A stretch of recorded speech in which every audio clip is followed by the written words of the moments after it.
definimos, tá? Professor Fábio Biagioli, hoje, preparador físico do Pulo do Gato, é o nosso convidado, com o tema atualizações no treinamento de força e potência, tá? Convidei o Fabinho, por um simples motivo, porque eu sou fã, sou admirador, para mim é um dos grandes talentos aí da nova geração, um cara que estuda demais, pô, ele é muito faixa do irmãozão meu, que é o Sandro Rodrigues, que trabalhou no Pulo do Gato, é um baita profissional também, hoje, infelizmente, não está mais ligado diretamente ao futsal, né? Trabalhei com triatlon, com o pessoal da corrida de rua, universo de academias, mas enfim. E eu acho que também dá espaço, né? Às vezes tem algumas figurinhas, vamos dizer, carimbadas, que já conquistaram aí um certo espaço no cenário, e é bacana a gente também dar oportunidade, dar voz aí para esse pessoal da nova geração, que tem muito a nos ensinar, a todos nós, para nós que já estamos na estrada há algum tempo e para os novos também que estão chegando, tá? Então, Fabinho, seja bem-vindo, não vou ficar fazendo muitas delongas aqui, você sabe da admiração que eu tenho por ti. O convite é porque, acima de tudo, você merece, porque você é competente, não é por amizade, e eu tenho certeza que você vai nos brindar aí com uma grande aula, beleza? Fica à vontade. Pessoal, peço a partir de agora todo mundo aí fechando o microfone, tá? Vamos deixar só do Fabinho aí. Durante a aula, em qualquer momento, quem quiser, tem a possibilidade lá de levantar a mão, tá? Então, fazendo isso, eu vou estar aqui como moderador, ou escreve pelo chat ali alguma pergunta, que é até mais fácil. No momento oportuno, eu faço ali para o Fabinho, beleza? Uma boa aula a todos. Boa noite, pessoal. Obrigado, Harrison, pela apresentação. E como ele falou, para mim é uma satisfação muito grande estar aqui com vocês hoje, ao lado das figurinhas, né, que sempre compartilha muito conteúdo, e eu também sempre estou ali enchendo o saco, mandando mensagem, tirando dúvida e aprendendo e fazendo uma troca. E, então, uma satisfação muito grande passar um pouquinho do que eu faço e a gente fazer essa troca, né? Vou compartilhar aqui, Harrison.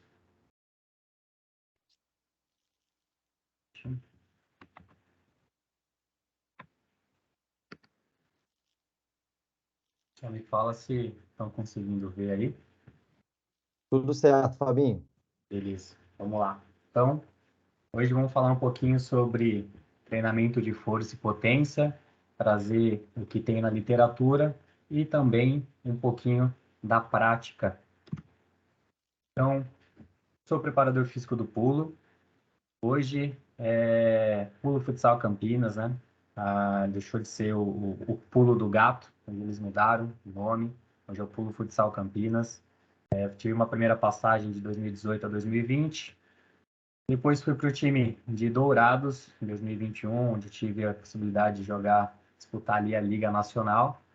E, ao final de 2021, retornei para o Pulo e estou nessa temporada de 2022. Sou formado em Educação Física, pós-graduado em Fisiologia do Exercício, Futebol, Futsal e também em Triatlon, pela Unicamp, junto com o nosso amigo Sandrinho. Antes de mais nada, para a gente começar, claro que quando a gente vem apresentar, vem falar sobre temas, eu vou querer tentar convencer vocês da forma com que eu realizo meus trabalhos, da forma com que eu acredito, mas eu sei também e respeito que uma coisa que a gente sempre fala, não existe o certo, porque às vezes o nosso objetivo, o que a gente procura para o nosso atleta, para o nosso aluno, enfim, existem diversos caminhos para a gente alcançar o mesmo destino, o mesmo objetivo. Então, às vezes, eu faço dessa forma no pulo, eu fiz de forma diferente no juventude, outro preparador faz diferente, mas sempre em busca do mesmo objetivo, do mesmo destino, que acredito eu que seja a procura da performance. E ela é tão multifatorial que ela tem diversos caminhos para a gente alcançar ela. Porém, eu digo que existe o errado. Por que existe errado? Porque a forma com que a gente vai buscar a performance, a forma com que a gente vai procurar desenvolver alguma capacidade, ao meu ver, ela precisa estar bem embasada com o que a gente tem na literatura. Não posso simplesmente falar, eu faço isso porque eu acho que vai dar certo. Eu simplesmente criei. Então, sim, eu tenho que utilizar a parte prática, a experiência, o que dá certo onde eu estou, mas também eu preciso ter um embasamento teórico que me dê esse suporte. Então, é isso, gente. Não existe o certo, mas existe o errado. É isso que eu acredito. Quando a gente vai falar sobre força, e aí, falei assim, preciso pegar as figurinhas aí, conforme o Harrison falou, para me ajudar. Então, peguei algumas partes aqui do slide com esse pessoal. Então, o próprio João Carlos Romano, referência, em um dos seus artigos, ele fala, né, da força muscular, capacidade de produzir aceleração e formação de um corpo, mantê-lo imóvel ou frear seu deslocamento. Força muscular, quanto qualidade física, pode ser conceituada como capacidade de gerar tensão pelos músculos esqueléticos contra uma determinada resistência. Enfim, só para a gente ter esse conceito de força, tá? Para a gente entender essa relação, que a força é igual a massa vezes a aceleração, e a gente precisa entender não só sobre a sobrecarga, mas também sobre a velocidade, essa interdependência que existe entre a massa e a aceleração. Parece bobeira, mas o aumento da massa, da sobrecarga que a gente vai realizar no exercício, ela vai diretamente influenciar na velocidade de execução do exercício. Da mesma forma com que se eu diminuo a massa, eu aumento a aceleração. Poxa, Fabi, mas isso é tão básico, mas às vezes a gente não pensa. Porque eu preciso entender que força, ela tem diversos tipos de manifestações. E de acordo com a sobrecarga, com a velocidade de execução, eu vou ter uma resposta adaptativa. Então, é sim importante a gente saber disso. Então, pesquisas mais recentes aí relataram que o RFD, né, que é a taxa de desenvolvimento de força, quanto a ativação neural são aprimorados em resposta ao treinamento de força pesado, que é realizado em velocidades relativamente baixas. Então, deixei aqui embaixo, né, só uma legendinha da taxa de desenvolvimento de força, que é a medida para força explosiva, simplesmente é o quanto o atleta vai realizar essa força, né, o quão rápido ele vai realizar. Vocês vão ver que nos slides, posteriormente, eu coloquei bastante informação. Não vou ficar lendo todos, mas eu acho bacana ter, eu até frisei algumas coisas importantes, mas eu acho legal ter essa informação para vocês aí consultarem, ok? E aí a gente vem falar sobre força e a curva dela, as manifestações. Então, a gente precisa entender que quando a gente fala em força, ela vai ter diversos tipos de manifestações. Força explosiva, potência, rápida, velocidade. Conforme eu falei, a interdependência da massa e a aceleração. E aqui eu coloquei só para a gente ter descrito os conceitos, né? Então, força máxima, maior tensão muscular possível. Resistência muscular localizada, a capacidade do indivíduo em produzir tensão muscular contra uma resistência no maior tempo possível. Força rápida e explosiva, capacidade de produzir força muscular rapidamente em um curto espaço de tempo. E a potência, que é o produto da força pela velocidade. Vai falar um pouquinho mais dela para frente. Essa imagem eu gosto bastante, porque ela nos faz pensar onde nós estamos quando a gente prescreve o treino. Então, é aquilo que eu falei, precisamos ter noção da sobrecarga, da velocidade, de pausa, de repetições. Eu preciso entender o que eu estou realizando e não somente reproduzir o que eu vejo, para entender as adaptações que eu vou ter de acordo com o meu treinamento. Então, eu posso estar lá próximo da curva, do F, da força, desenvolvendo força máxima. Posso estar mais para baixo, desenvolvendo força e velocidade, uma potência. Posso ter força de resistência, velocidade de resistência ou velocidade pura, sprint. Então, acho bacana essa imagem para ilustrar um pouquinho aonde eu posso estar dentro desse triângulo quando eu estou prescrevendo os exercícios. Aqui, deixei uma caracterização para vocês sobre o que é força explosiva, força máxima, potência, hipertrofia, que eu encontrei na literatura. É claro que pode mudar um pouco de acordo com alguns autores, tá? Mas acho bacana ter essa caracterização. Eu peguei de um livro de um professor também que passou pelo pulo, que é o Santi, foi fisiologista do Palmeiras, hoje está fora do país. Então, eu vou deixar aqui para vocês, não vou ficar falando muito delas aqui, é mais para vocês terem mesmo como base.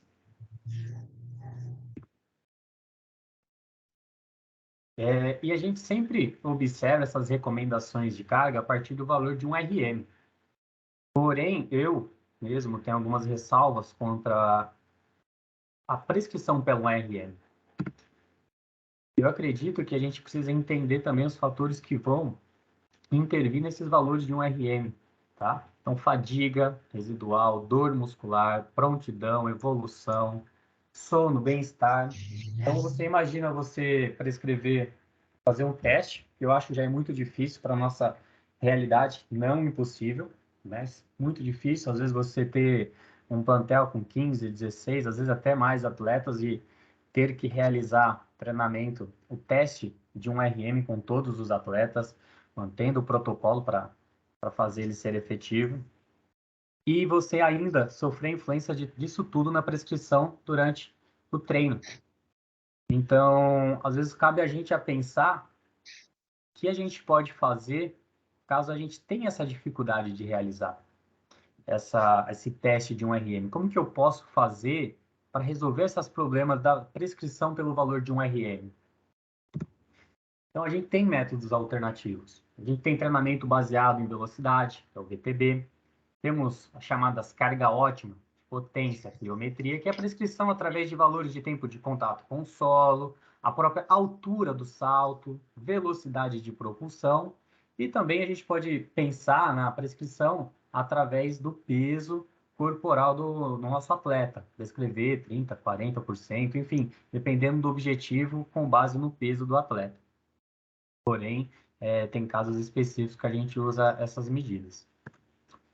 Então, falar só um pouquinho sobre o VTB, só para não passar o batido aí. Então, o VTB nada mais é do que o treinamento baseado em velocidade. Então, diferentemente de eu ficar pensando em que peso eu vou colocar para o meu atleta, eu penso na velocidade que ele está me entregando durante o movimento e a partir da velocidade eu faço o ajuste da sobrecarga. Ou seja, a velocidade, como a gente viu lá atrás, ela tem uma interdependência muito grande com a massa, com a carga que eu vou utilizar. Então, quando eu utilizo o VTB, que são aparelhinhos que você pode colocar em barras, às vezes eles são até fixados, enfim, existe aplicativos de celulares que conseguem fazer isso.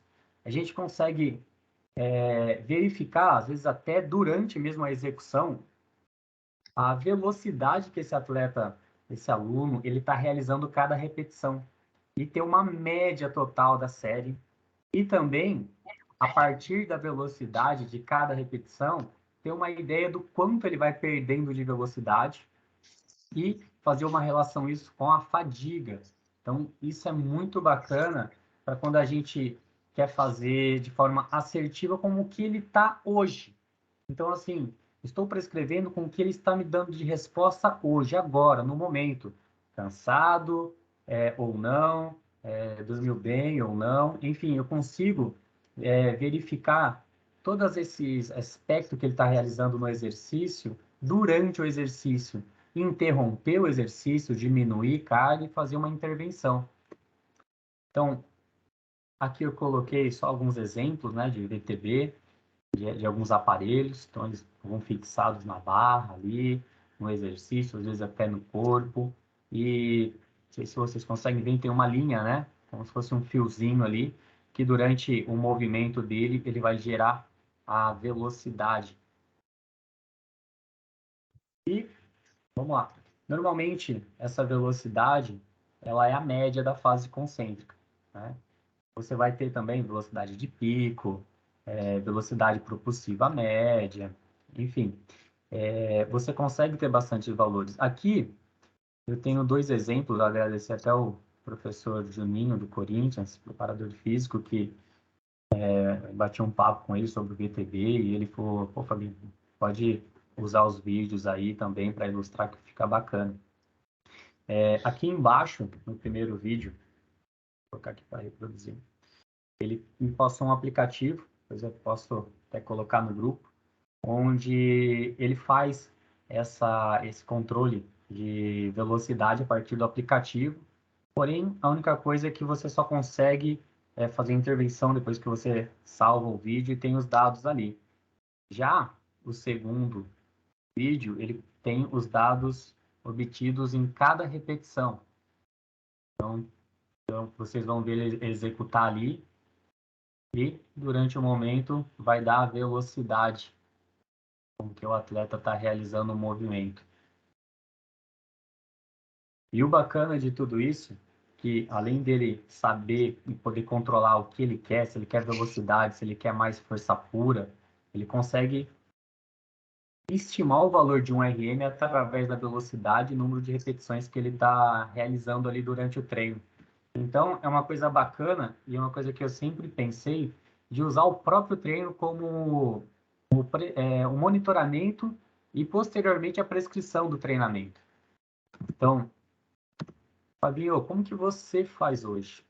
Eu também não faço teste de um RM, eu ainda não tenho VTB, mas eu faço o controle e a prescrição através do meu próprio treino.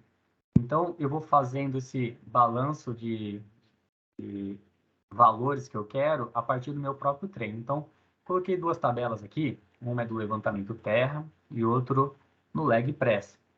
Eu sei que cada professor, cada preparador tem uma linha de trabalho. Eu ainda gosto e utilizo bastante o treinamento de força pura. Eu gosto desse trabalho, a resposta que ele dá, desde o do tempo que eu trabalho, estou gostando bastante e ainda utilizo. Então, quando chego nesse momento de realizar o treinamento de força máxima com eles, eu sempre peço para que eles executem para mim 4 RM.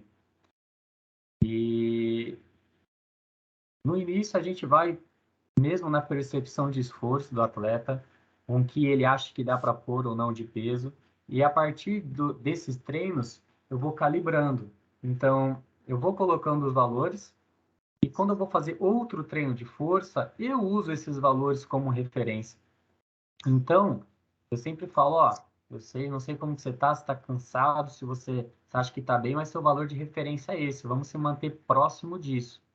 E aí é um controle bacana que eu consigo utilizar com eles para a gente ficar mais próximo de acertar, né? E aqui eu coloquei até o desenvolvimento deles, né? Então, vocês conseguem ver no gráfico aí do leg press e do supino, o desenvolvimento da sobrecarga deles durante a temporada, né? No treino 1, treino 2, treino 3. Então, é uma forma que eu tenho de estar mais próximo de acertar, de controlar a prescrição do treinamento, seja quando for força pura, quando eu quiser um trabalho de potência, eu já tenho, pelo menos nesses exercícios, leg press, agachamento, levantamento terra, eu tenho uma referência de valores que eu posso utilizar ali a partir do meu próprio treino.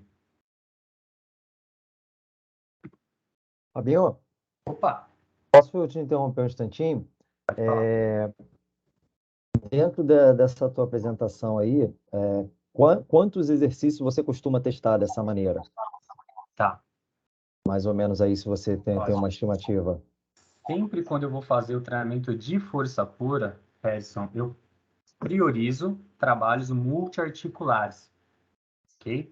Então, eu penso, vou falar, por exemplo, como se eu fosse montar uma sessão de treinamento, tá? Eu penso no leg press, no agachamento. Eu tenho uma dificuldade aqui de passar o agachamento, porque eu ainda não tenho uma gaiola de agachamento livre, mas às vezes a gente dá um jeito aqui. Se eu não passo agachamento, eu passo terra. Então, leg press, agachamento ou terra, ok?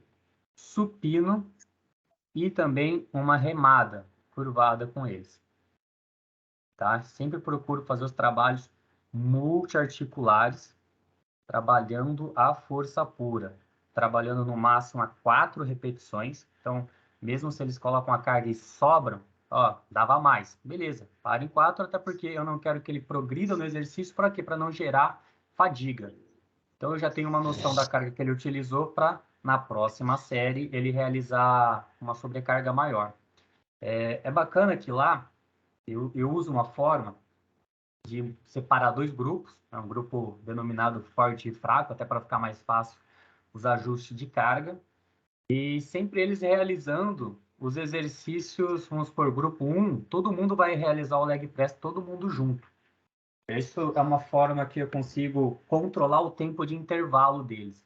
Porque deixar, ó, a gente precisa fazer leg, terra, supino e às vezes deixar cada um, e eu não consigo ter o controle de ficar vendo cada um. Então, eu controlo eles de que forma? Mantendo dois grupos e fazendo eles realizar o mesmo exercício. Porque eu consigo assegurar que o primeiro vai fazer o exercício, todo mundo do grupo dele vai realizar o exercício, e até ele realizar novamente, eu já consegui, de certa forma, o tempo de intervalo necessário para que ele não gere fadiga. É uma forma que eu achei de fazer e não deixar simplesmente eles livres, tá? E assim, aí depois faço alguns complementos que eles precisam, mais monoarticulares, mais treinamento de força, basicamente esses 4 exercícios aí, 2 de membro inferiores e 2 de membros superiores. Beleza, obrigado. Bora lá. Força é força. Por que eu falo isso? Porque às vezes a gente fica pensando nessa capacidade, tentando imaginar ela de forma diferente, mas ela é força em qualquer que seja a modalidade ou ação do nosso dia a dia. Então, até na segunda afirmação, a força é um elemento existente em toda atividade esportiva. É a capacidade motora, força necessária ao movimento. Então, em tudo que a gente faz, a gente precisa gerar força para executar. E às vezes a gente quer criar algo a mais complexo, mas basicamente força é força e não vai mudar nos esportes a manifestação dela. Aqui tem o Ricardo Rambo, um cara bacana que eu acompanho também em redes sociais. Ele fez um levantamento dos últimos Jogos Olímpicos dos atletas e o método de treinamento deles, baseado nas manifestações de força. Treinamento de força, potência, pliometria. Então aqui a gente consegue ver nessa imagem, eu coloquei até do ladinho também aqui, as modalidades que estão realizando os treinamentos de força e potência. Temos ciclismo, lançamento de dardo, corrida, tênis, natação, enfim, nós temos diversos esportes aí, modalidades, que utilizam as manifestações de força, seja ela rápida, seja ela força pura. Então, é a base mesmo, o treinamento ali de força e potência para todas as modalidades. Pelo menos é o que ele verificou nessas modalidades e também no que eu acredito. Então, aqui nós temos o campeão nos 200 metros, Andrea de Grassi, Marcel Jacobs, campeão nos 100 metros. Aqui coloquei a imagem do Cristiano Ronaldo também realizando treinamento de força. Lion, ele é um canoísta, realizando também treinamento de força. Enfim, e a gente consegue ver diversas modalidades com o mesmo fim, que é o trabalho de força. Então, aqui eu trouxe alguns vídeos para vocês verem também, treinamento de força desse pessoal. Kelly Humphries, ela é 12 vezes e atual campeão mundial de trenó. Tanto daquele trenó onde entra em dupla, em 4 atletas, e até surgiu recentemente o trenó só com uma pessoa. Ela também, ela domina esse esporte. Então, só para vocês verem um pouquinho do treino dela também. E ao lado, Nicolas Paul, de Trinidad e Tobago, né, que estava invicto há 4 anos aí no ciclismo de pista sprint. Todos realizando esse trabalho de força. E aí, mais uma vez, né, falei assim, preciso dos caras para me dar um pouquinho de segurança aqui. Nos vídeos de cima, vocês podem ver o Sérgio Ramos realizando trabalhos de força. A gente pode especificar que tipo de treinamento que ele está realizando ali. E aí também aproveitei o professor Harrison, professor Mauro, trabalho do Ferrão e também do Rafa, do Kia, dos preparadores físicos aí, para dar um pouquinho de segurança para o que eu estou falando aqui. Em algum momento da periodização deles, eles pensaram nesse trabalho de força, né? Sabendo do calendário congestionado que é, mas eles sempre planejam ali de alguma forma, pré-temporada, quando dá, o trabalho de força. Força e potência. É claro que cada um segue uma linha, um para mais força, outro para mais potência, mas sempre mantendo esses estímulos também para os atletas aí. Isso é bacana a gente ver e acompanhar nas redes sociais deles aí.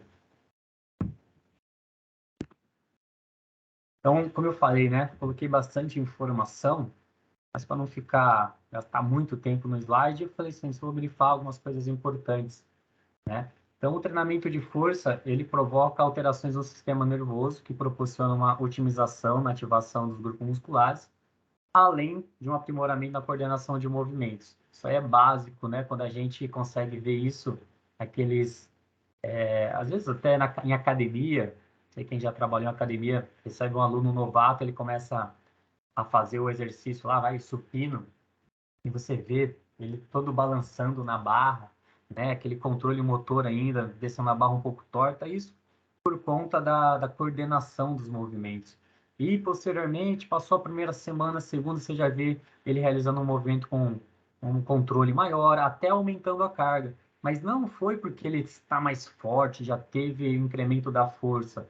Foi porque ele tem um aprimoramento da coordenação do movimento e também do sistema nervoso ali para estar recrutando as fibras.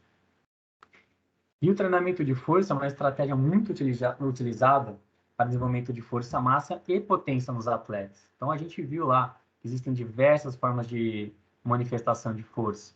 Força máxima preconiza a utilização de intensidades próximas do máximo, 80 a 100% de um RM, e, por outro lado, intensidades mais baixas, de 30 a 60% de um RM, são geralmente utilizados para desenvolvimento de potência muscular. A gente vai falar sobre isso também. Então, aqui tem o Donha, que é o nosso goleiro, realizando um trabalho no leg press. E embaixo aqui, o Gafanha fazendo trabalho de levantamento terra. Um pouquinho mais dos trabalhos, conforme eu falei para vocês, supino. Então, como eu não tenho o suporte ali do agachamento, a gente tem que se virar. E a gente vai fazendo do jeito que dá ali. Um ajudando, segurando. E vamos fazendo nossos trabalhos de força.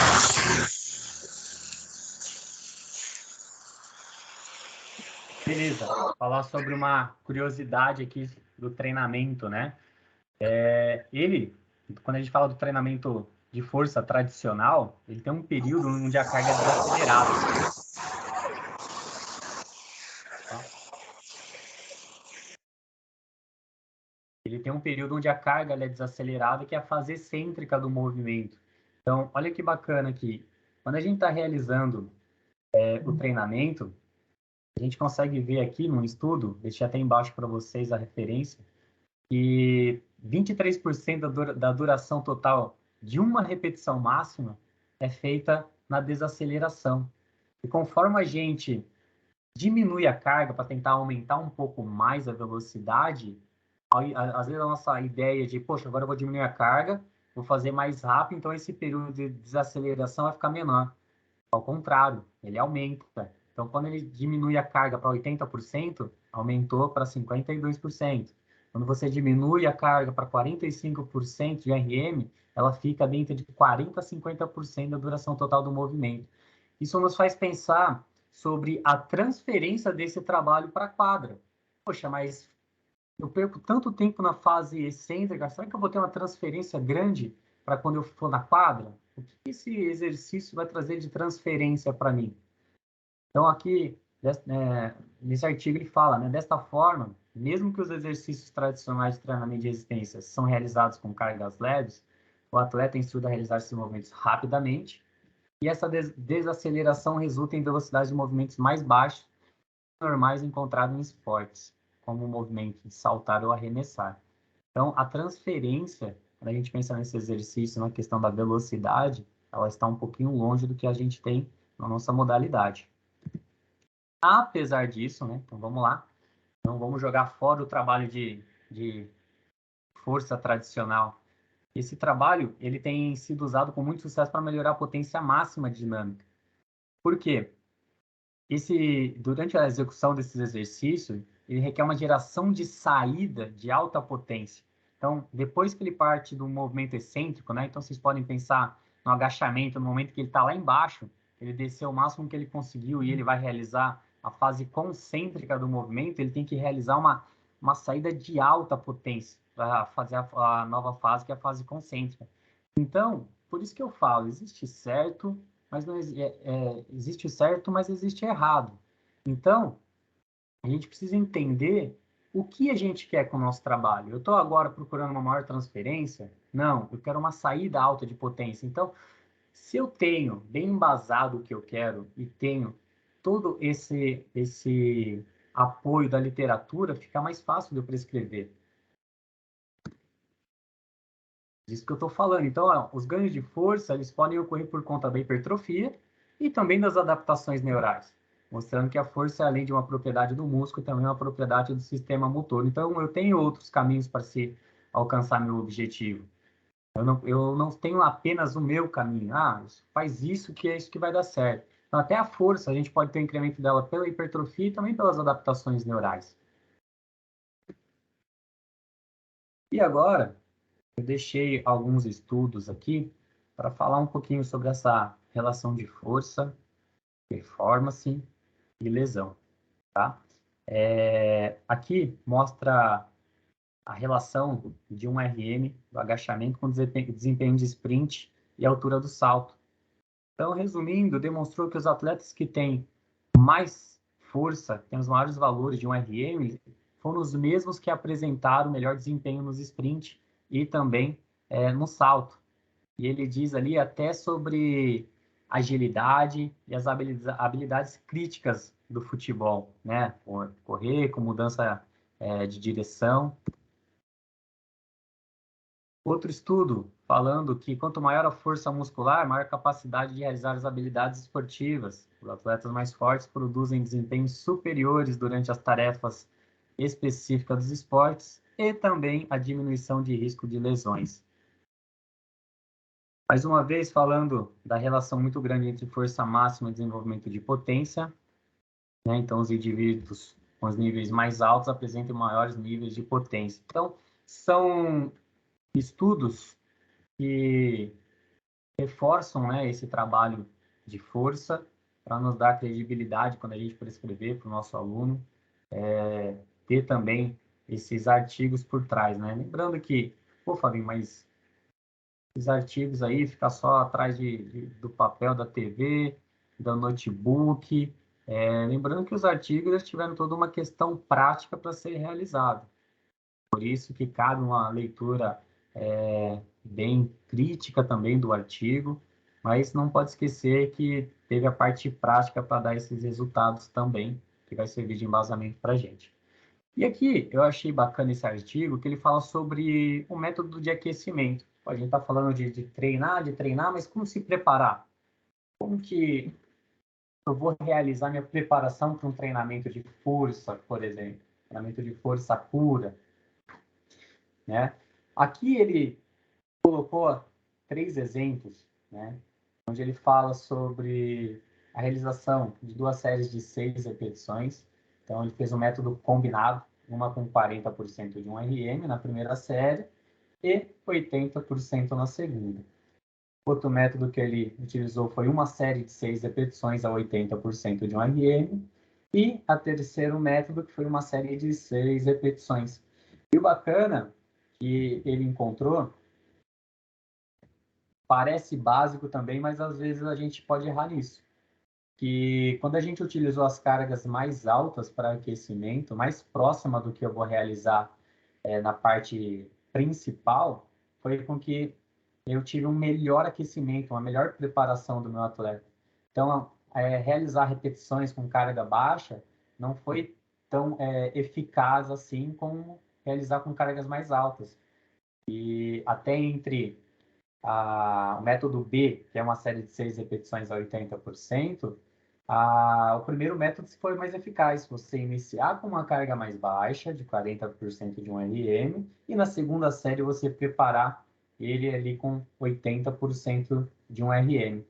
Achei bacana colocar isso daí, ajuda a gente, às vezes, na prescrição, em colocar para eles já fazerem esse aquecimento já com a carga distribuída. Fabinho, Ah, deixa eu fazer só mais uma intervenção. Enquanto isso, tu dá uma respirada aí, se quiser beber uma aguinha, porque às vezes também aquela sensação de estar só falando ali para vendo teus slides, né? Fica esse ambiente um pouco frio. Cara, é fundamental não só o slide, o estudo em si, a gente reforçar, pessoal, essa ideia de que o aquecimento ele vai de acordo com aquilo que está planejado para a sessão de treino, né? Então, lógico que aqui hoje a gente está falando de treinamento de força e potência, mas isso serve para tudo, né? Então, se a sessão, a parte principal do treinador, ela já vai começar pegando fogo, o aquecimento ele tem que estar de acordo. Eu tenho que aproximar daquela realidade que vai acontecer, tá? Do contrário, a gente está sujeito aí ao risco de uma lesão, e de problemas mais sérios, até de adaptação do próprio atleta, demorar a entrar ali no treino, né, de uma forma, no estado de prontidão ótimo. Tem casos já relatados, obviamente eu não vou citar os colegas aqui, porque pode parecer que estou, de repente, falando mal, mas já aconteceu casos com colegas no futsal de atletas se lesionarem em treinamento de força, tá? E lesões sérias, lesões de joelho, lesão de ruptura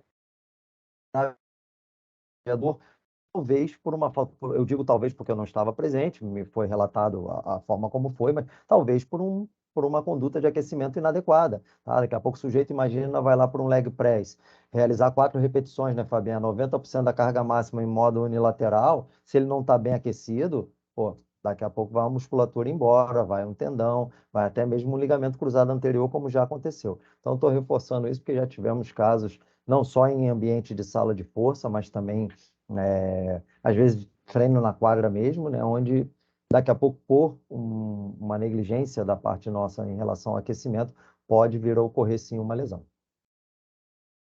perfeito. E pessoal, durante a aula aí, fiquem à vontade, já falei, tá para interromper, tem a opção de levantar a mão ali, de fazer qualquer colocação, tá? Podem participar, tá vendo? O professor Juninho está na área aí, do Corinthians também, obrigado pela presença, professor. E vamos seguindo aí, vai, Fabinho.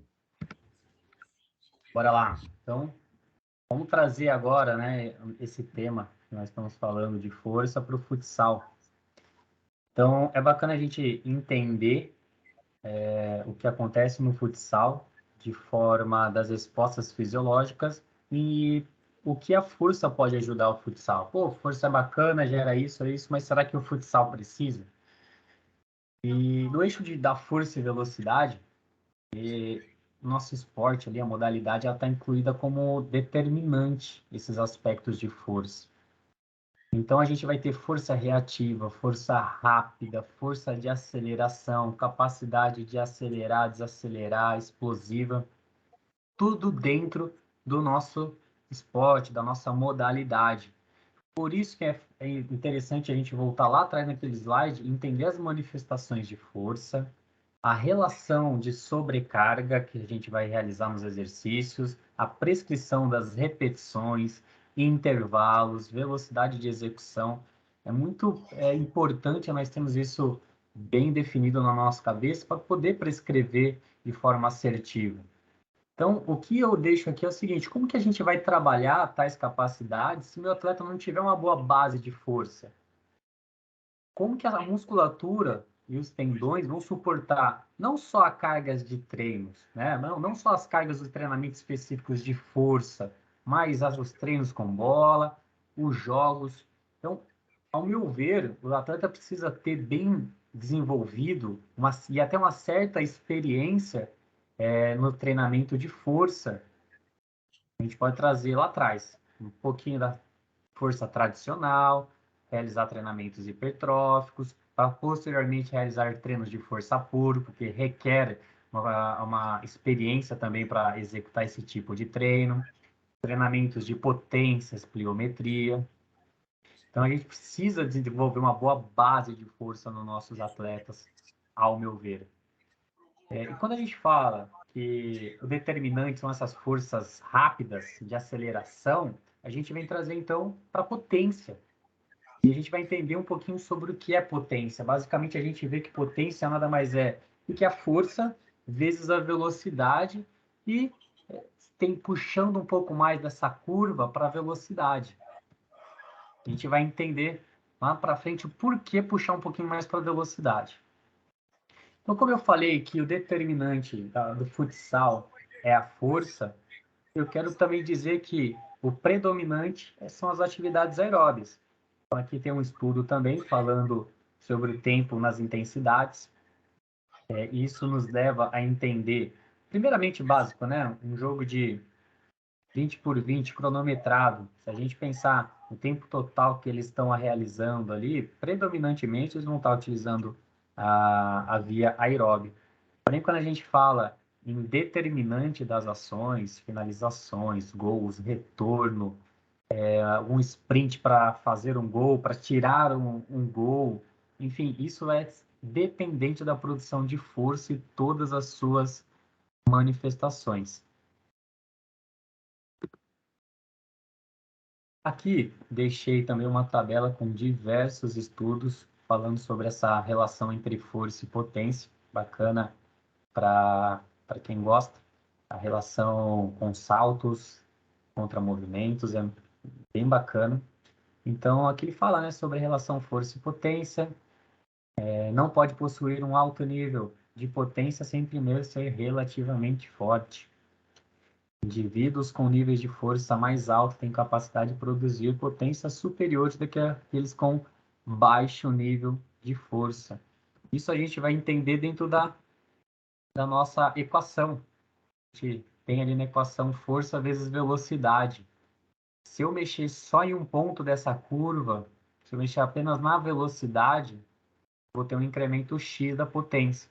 Se eu aumentar só a força, eu vou ter um incremento y da potência. Não que ele vai ser menos potente. Vocês vão entender essa relação, dessa conta matemática que tem por trás disso. Então, como que eu vou desenvolver potência? Eu simplesmente vou colocar um peso e vou fazer com velocidade? Quais métodos, repetições, intervalos, carga? Como que eu vou fazer isso? Que eu coloquei um atleta nosso realizando no leg ali um trabalho pliométrico, e arremesso do leg ali. Então, só para a gente entender um pouquinho sobre essa equação da potência. Então, potência, força vezes velocidade. Tem uma outra fórmula que utiliza a massa vezes a aceleração, que nada mais é do que a força, e a distância pelo tempo, que é a velocidade. Então, se eu aumentar qualquer valor desses de cima, entre a massa, a aceleração e a distância, eu tenho um incremento da potência. Porém, eu preciso tomar cuidado com o que eu quero desenvolver de potência. Bacana esse exemplo. Vamos supor aqui, ó, temos 45 quilos, são levantados no supino por 1 metro, né, foi a distância que ele levantou o supino, e demorou 2 segundos para isso. Qual foi a potência em watts ali que ele realiza?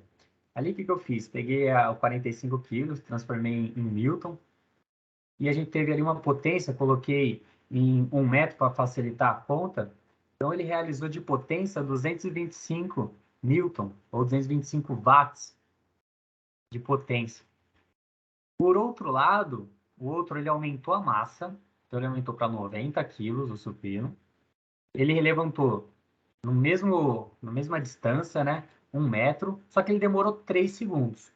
Opa, demorou um pouquinho mais de tempo, porém ele levantou uma carga maior.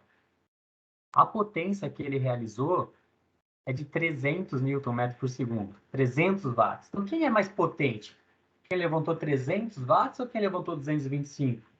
Depende, né? Então, por isso que eu coloco aqui a Ferrari e o trator, eu acho que ilustra muito bem. Então, a Ferrari ela tem um componente de velocidade muito alto e o trator um componente de força muito alto. E os dois são potentes, porém, são componentes diferentes. Então, isso é bacana da gente pensar quando a gente vai realizar nos nossos atletas, para qual lado eu preciso ficar da curva. O meu atleta já tem um nível de força alto, eu preciso trabalhar mais próximo da velocidade.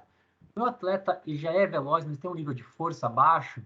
E isso faz a gente pensar de forma individualizada também o treinamento dos nossos atletas. Mas voltando, né? Existem diversos métodos, é aquela história, vários caminhos para se desenvolver força e potência nos esportes. Treinamento de força tradicional, os levantamentos de peso olímpico, a própria pliometria que é muito utilizada, os exercícios balísticos, treinamento complexo e o próprio sprint.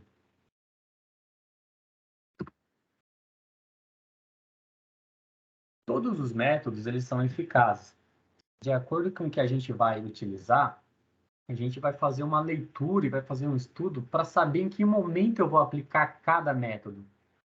Em que momento que eu estou da minha periodização? Em que momento eu estou do campeonato? Que fase que eu estou vivendo? Eu estou na pré-temporada, fase de grupo, estou com muitos jogos? Em que momento que eu estou na preparação dos meus atletas? Então eu posso usar diversos métodos. Mas o que é bastante usado, a gente não pode fugir disso, dado que se usa bastante, é a aplicação do treino pliométrico para aumento de potência.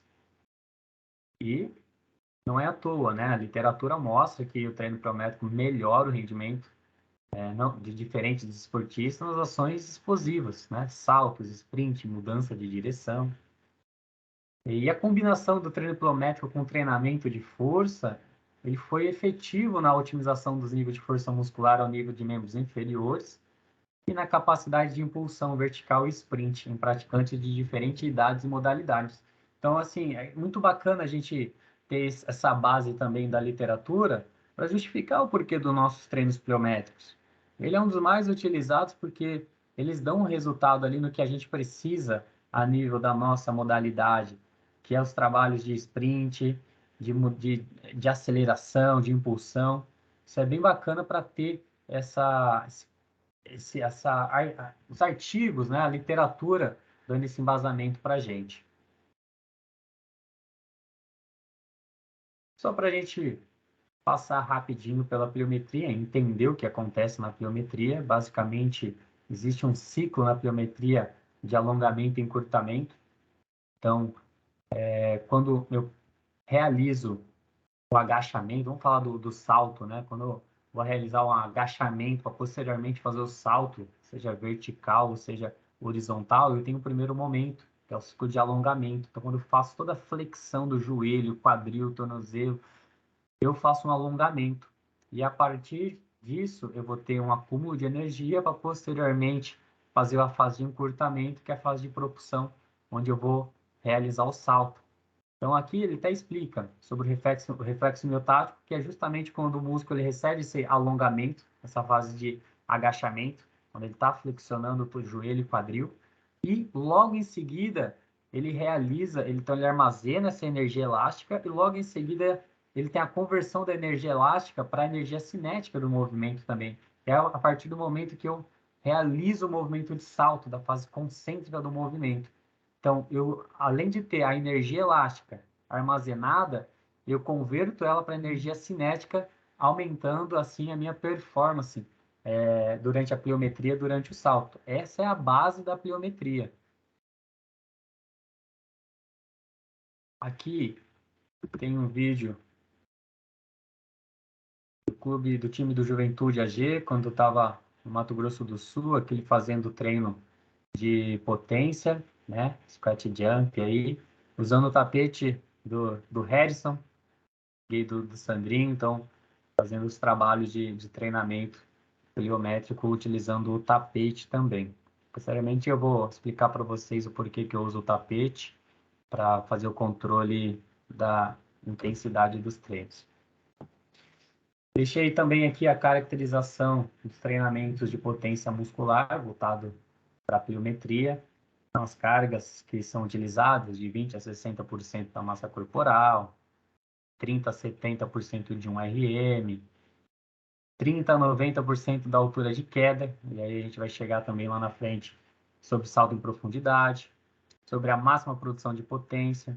Então, existem algumas formas de você estar prescrevendo também o treinamento pliométrico. Número de repetições, 6 a 12. Número de séries, de 3 a 5. Intervalo de 2 a 5 minutos, para não ter aquela fadiga, para eu ter um estímulo mais neural durante os treinamentos de pliometria. E aqui é bacana, e eu uso isso nos meus treinos, estudo de Loturco, né? Então, grande professor brasileiro que estuda bastante sobre força, ele verificou qual era a velocidade propulsória média e a altura do salto em que os atletas alcançavam os valores chamados como ótimos de potência. E é bacana que, a partir desse estudo, fica mais fácil em alguns momentos a gente controlar a carga lá que o atleta vai colocar nas costas, por exemplo, para realizar um squat jump, com base nesses dados. Então ele viu que para realizar um salto, a velocidade propulsória média era aproximadamente de 1 metro por segundo. A altura do salto dos atletas ficavam, em média, em 20 centímetros. Então, isso nos ajuda a pensar em uma prescrição de treino por base da altura do salto. Então, aquele tapete, eu consigo controlar a altura do salto que eu quero e também a velocidade propulsória média. Então, conforme o atleta vai saltando ali, ele vai aparecendo no próprio notebook a altura, se ele está abaixo, fica vermelho, se ele está dentro, fica verde, se ele está acima, fica amarelo. E eu consigo fazer o controle da carga, das intensidades a partir da resposta que ele está dando durante o próprio treinamento. Isso é muito bacana e eu gosto bastante, porque se eu precisar mudar, se o atleta estiver cansado, ou se até se ele estiver melhor, eu consigo fazer o incremento da nova carga na série subsequente.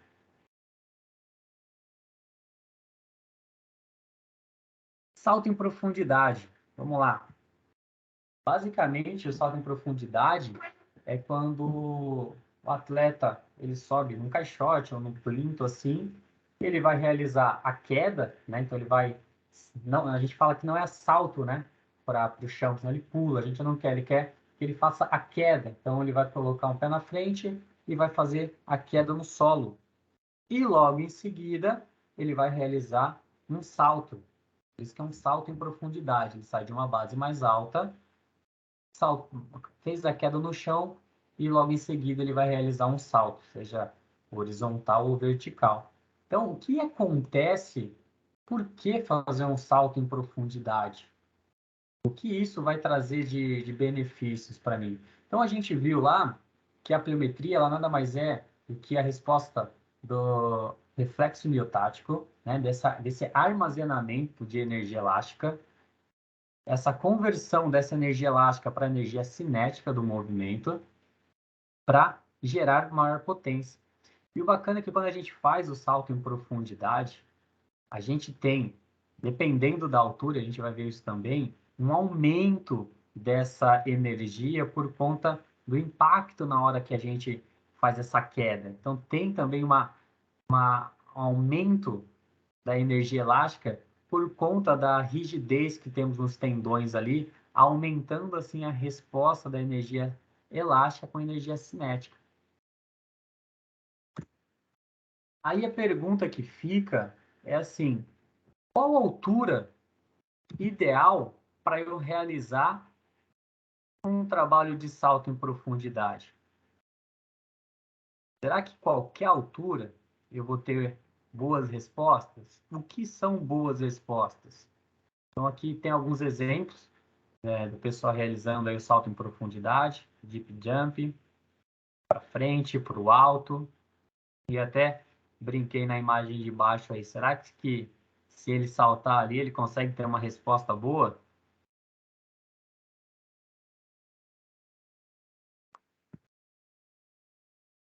Qual a altura ideal para cada atleta fazer esse salto? Então, como eu comentei, né? Conforme existe uma tensão ali nos tendões durante a aterrissagem do salto, isso aumenta a tensão muscular, gerando uma maior energia. Isso vai melhorar ou pode piorar o salto. Ou seja, se eu colocar uma altura muito alta para ele realizar essa queda, ele vai ter um declínio da performance dele do salto. Ele não vai conseguir melhorar a potência dele. Agora, se eu consigo trazer mais próximo da altura ótima para ele, ele vai conseguir alturas elevadas. Então, a ideia é com que a altura ideal para ele seja aquele com que ele continue apresentando ótimos dados de salto, de altura. Então, normalmente, o que a gente faz?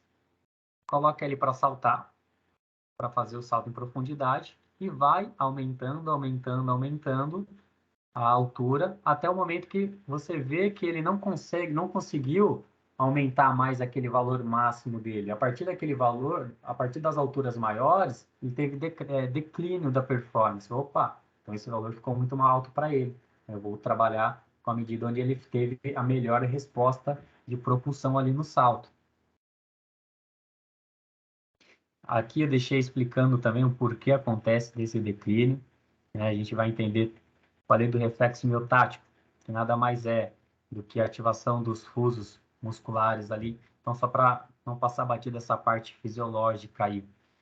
Quando o corpo ele realiza um alongamento repentino, o fuso ele é ativado e faz com que o corpo contraia. Alguém já fez assim um alongamento e aí durante o alongamento está alongando demais, sua perna quer voltar, por exemplo, isso é o fuso ativando para que não rompa as fibras ali durante o alongamento. E aí você freia o movimento, isso é uma resposta reflexa da musculatura. Da mesma forma que tem por conta de um alongamento excessivo, nós temos sobre uma tensão, uma contração excessiva. E aí, o órgão tendinoso de Golgi vai fazer com que a musculatura ela relaxe. Pensa você pegando um peso muito forte, muito pesado, para não ter, para não fazer a degradação toda das fibras ali, a ruptura das fibras, quando você não está aguentando, vai lá numa rosca direta, pô, tá pesado, seu corpo, o órgão tendinoso de Golgi simplesmente é ativado e existe um relaxamento. Então, uma resposta reflexa que o nosso corpo tem para cuidar do nosso corpo para que não tenha essas rupturas de fibra, seja por um alongamento excessivo, seja por uma contração excessiva. Então aqui alguns Fabinho? exemplos aqui. Opa, Ah, não, tá ainda Deixa passar esses vídeos aí, só quero fazer um comentário sobre o salto em profundidade, mas pode rolar aí que tá dentro do tema ainda. Pensei que ia virar. beleza. Então aqui só alguns exemplos, né, de treinamento de salto em profundidade. Então, como eu falei, a forma mais fácil de você determinar a altura do salto de cada atleta é testando em qual altura ele vai apresentar melhores valores de potência e índice de forças reativas. Então, a gente pode pensar também, além da altura que ele está realizando, o tempo de contato com o solo como forma de prescrição, com os valores de força reativa, dele reagir ao solo. Então, a partir do momento que ele bate o pé no solo, quanto tempo ele fica com o pé no solo até realizar a próxima fase? Essa é uma forma da gente controlar também. Continuando ainda, Edson, só falando Sim, da sim, altura sim. de queda, e Vai aí lá, vai fazendo lá. aquela relação de força, né?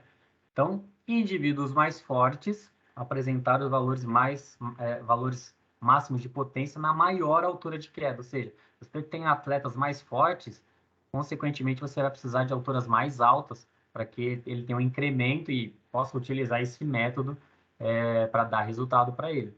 Então, esse estudo mostrou? Que a altura de queda deve ser ajustada com base na capacidade neuromuscular do sujeito de produzir força máxima. Então, se a gente vai ter um atleta que não tem tanta força, ele não vai precisar de uma altura tão alta. Mas por isso que é interessante e é importante a gente testar essas alturas de queda para os nossos atletas.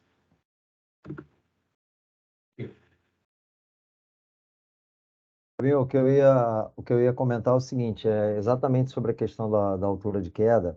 A gente sabe que nem todo mundo vai ter recurso aí de ter um tapete, uma plataforma de força aí, de saltos, como você demonstrou. É, E aí muitas vezes acaba dificultando. Por exemplo, como é que eu vou medir esse tempo de contato com o solo? A gente sabe que tem questões de aplicativo, mas o aplicativo não te dá uma resposta imediata. Em grupos coletivos é um pouco complicado, né? Porque a gente acaba tendo que demanda bastante tempo, né? Pegar ali vídeo um por um, os frames, etc. Embora a literatura demonstre isso, se a gente pegar os livros do Verkhoshansky, por exemplo, né, que é um dos maiores estudiosos, aí, considerado, né, por muitos o pai do método pliométrico, ele diz aí que podemos chegar a alturas de caixa de até 1,10 m, para treinos de força pura, né? E a gente tem que ter um pouco de cuidado nisso quando a gente não tem a condição de fazer essa medida, como você falou, porque no futsal nós não temos história prévia de exercícios dessa maneira. Então, na base, isso não é estimulado. Os nossos jovens atletas não costumam, de um modo geral, não estou botando que todos sejam assim, mas a gente percebe que não tem essa cultura, nem mesmo do treinamento de força, quiçá, de movimentos um pouco mais complexos. Então, no momento que a gente vai propor alturas, né, mais elevadas, a gente tem que estar pensando nisso também, né, que a gente pode estar expondo o atleta a um risco de lesão, sério, em função da gente não ter essa história. E aí também já fica, além do comentário, Fábio, já fica a recomendação. Eu friso sempre isso há muitos anos, quem me conhece, quem está lá na base, porque é um trabalho maravilhoso, quem está lá no início do processo, na metade do caminho, tem que pensar nesse tipo, sai um pouco da caixinha, tem que pensar nessas questões, porque os atletas, quando chegam já na nossa mão, ali na ponta do processo, onde eu, Mauro, estamos, Fabinho e tantos outros aqui que trabalham já com atletas, vamos dizer, prontos no alto rendimento, tudo se torna um pouco mais difícil se não existe essa história prévia. Então, estimulem já desde a base, obviamente respeitando aí, né, idade, questão de desenvolvimento de maturacional e etc. Tá? Mas só queria frisar isso, porque, embora a literatura possa recomendar algumas alturas e tudo mais, a gente tem que ter cuidado, porque diferente do vôlei, por exemplo, que desde cedo você já vai vir com uma bagagem prévia aí de saltos em profundidade, talvez algumas escolas no basquete, então tenham cuidado um pouco quanto a isso.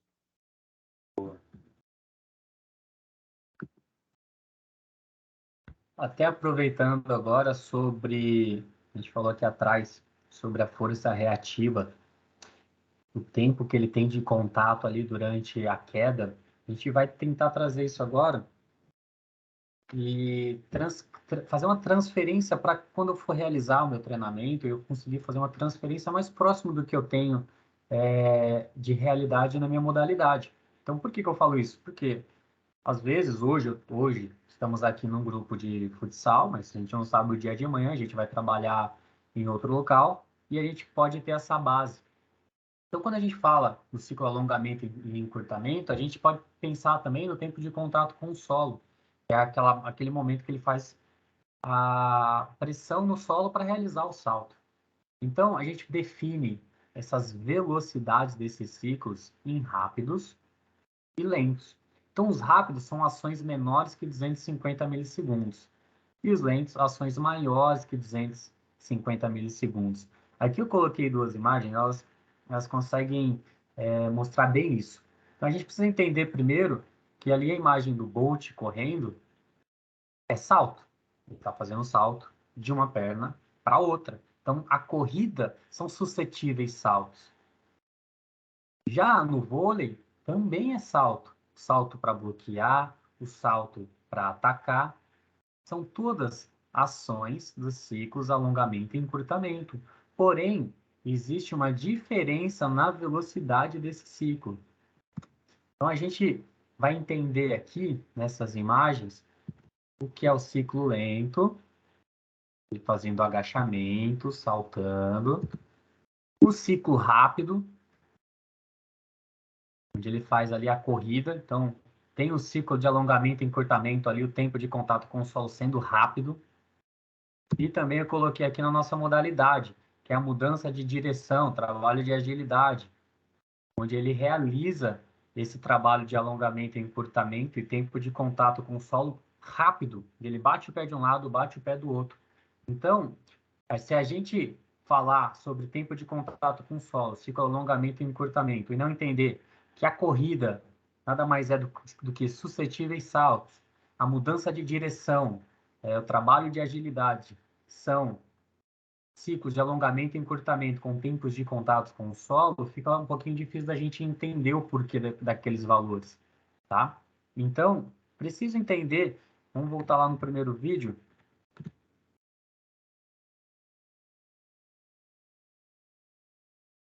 porque ele pressiona o solo para realizar o salto. Olha o tempo que ele tem na corrida para passar de uma perna para outra. Então, ele tem um tempo de contato com o solo muito mais rápido, uma fração de segundo muito mais rápido. Aí aqui tem de novo do esqueletinho realizando aqui, ó. Olha o tempo que ele demora para saltar. E o atleta batendo um pé de um lado para o outro rápido para mudar de direção. Então eu preciso entender que isso também faz parte do ciclo alongamento e encurtamento. E a gente vai entender o quanto a potência pode ajudar também no estímulo de mudança de direção, de agilidade. E a gente vai entender isso de que forma? Que a gente pode melhorar o trabalho de agilidade, além de ficar estimulando na quadra os aspectos de agilidade, que é mudança de direção, previsibilidade. Talvez a gente não pensa nisso do aspecto da agilidade, mas a gente pode melhorar também pelo meio da potência. Preciso que o meu atleta ele tenha uma resposta rápida ao solo, de aplicação de força. Então, se eu consigo aplicar força no menor tempo possível, minha resposta para o movimento subsequente é muito mais rápido. Então, eu consigo fazer com que ele tenha uma maior agilidade dos movimentos, uma maior velocidade dos movimentos. E até diz aqui, Bruguel e colaboradores, que as ações de aceleração e reacelerações são características das mudanças de direções rápidas, e são consideradas ações de potência. Ao analisar uma finta, um drible, uma mudança de direção, é possível observar uma sequência de ações rápidas do ciclo de alongamento e encurtamento, característica do treinamento pliométrico. Olha que bacana a gente fazer o treinamento de potência, pliometria, o treinamento de salto em profundidade, essa resposta rápida ao solo, bem de acordo com essa melhora também da agilidade. Aqui mais um estudo falando, né, sobre agilidade e força, mostrando uma correlação significativa, mostrando também que atletas mais fortes em um RM foram aqueles que apresentaram o melhor desempenho no teste de agilidade. E aqui eu coloquei um vídeo onde eu faço justamente o salto em profundidade, seguido de uma mudança de direção. Aqui eu peço para eles realizarem o menor tempo possível de contato com o solo durante os saltos e logo em seguida sair em velocidade com mudança de direção. Aí ficou até bacana ele realizando em câmera lenta para ver o tempo de contato com o solo. E aí eu tentando, procurando essa transferência depois para o gesto de mudança de direção posteriormente aos saltos.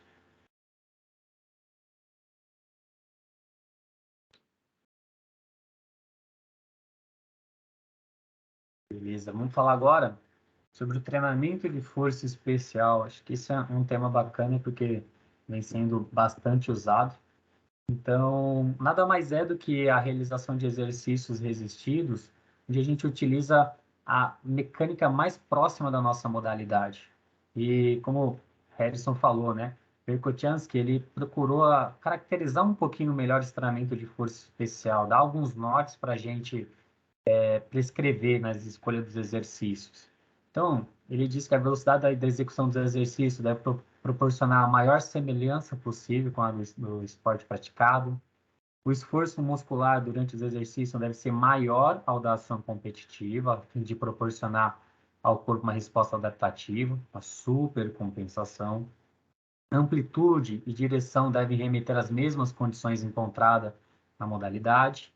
E um ponto interessante que o autor cita é que a utilização desses exercícios, além de remeter à melhora da potência, potencialização do gesto motor, deve procurar organizar a duração do estímulo, também semelhante aos tempos de ação motora do desporto. Então é bacana a gente ter esses conceitos aí quando a gente for pensar em algum exercício resistido, tentando trazer um pouco mais de semelhança para a nossa modalidade. Então aqui eu coloquei alguns vídeos também de treinamento de força especial, onde eu tento colocar os componentes específicos, acelerações, acelerações, gestos motores.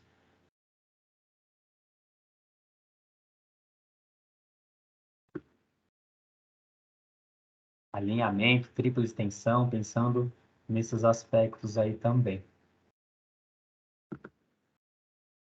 E vou trazer, Pessoal, falar. só num ganchinho ali, Opa, volta o slide anterior aí, Fabinho, por favor. Ó, a utilização aí nesse vídeo aí do meio, como quem assistiu a aula da professora Priscila Cartacho, né, de cargas assimétricas e variáveis, então aí não só a sobrecarga da barra e das anilhas, mas também com elásticos, né, então só fazendo um link aí daquilo que a professora falou, né, que são assuntos que estão muito interligados. E aqui, né, Fabiano, a gente já notando aí mais complexidade, né, no tipo de ação. Então, fugindo um pouco aí dos exercícios mais convencionais, como você falou lá no início, levantamento terra, agachamento e etc., mas já colocando algum grau de complexidade, não só na questão da velocidade de execução, mas também do tipo de exercício mesmo que se propõe, né?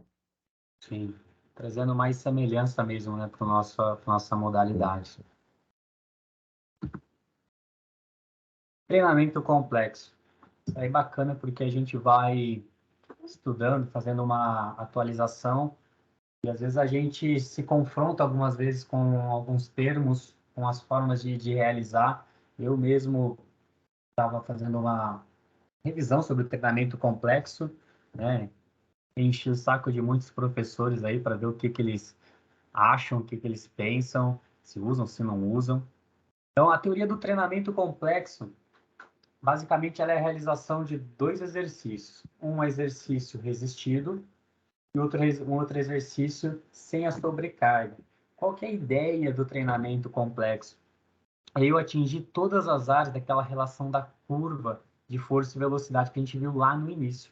Então, eu realizo um primeiro exercício de força e, posteriormente, eu realizo um exercício em velocidade, né? Com a ideia de que o exercício, e eu combinando as cargas, vou permitir uma melhora totalmente nessa curva, nessa relação da curva força-velocidade. E também a gente pode pensar numa hipótese de que o primeiro exercício pode potencializar o desempenho da tarefa seguinte, do próximo exercício. Treinamento complexo.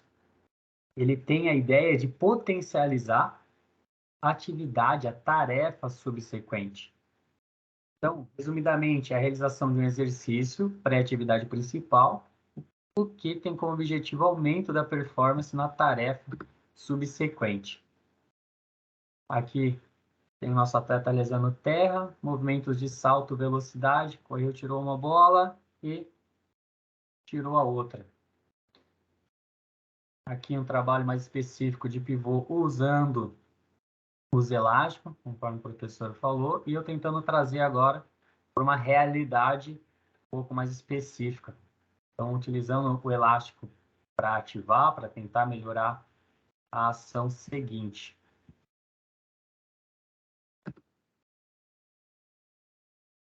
Então, o PPA, ou PAP, né, que é a potencialização após a ativação, ou seja, o que vai acontecer de resposta após o primeiro exercício, que a ideia do exercício complexo é que ele aumente a potencialização. Ele é considerado um treinamento que envolve exercício de resistência, onde realizar um exercício biomecanicamente semelhante, mas sem a sobrecarga. E aí começaram a estudar tipo de exercício que pode ser utilizado para potencializar e investigar o uso de exercícios de força e potência, né? E foi visto que eles foram potencializadores. Então, aqui ele até fala, né, o exemplo do agachamento pesado e subsequente saltos verticais.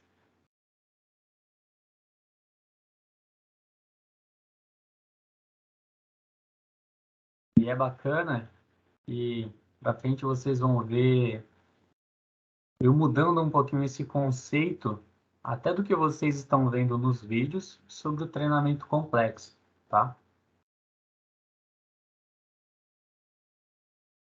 Trabalho de salto horizontal, trabalho de força, procurando trabalhar a tripla extensão ali, utilizando sobrecarga de anilha e o elástico, posteriormente a velocidade, um ataque ao banco ali, que eu chamo, um power bag, um movimento resistido com elástico, procurando trazer os padrões de movimentos de velocidade, de uma arrancada ali.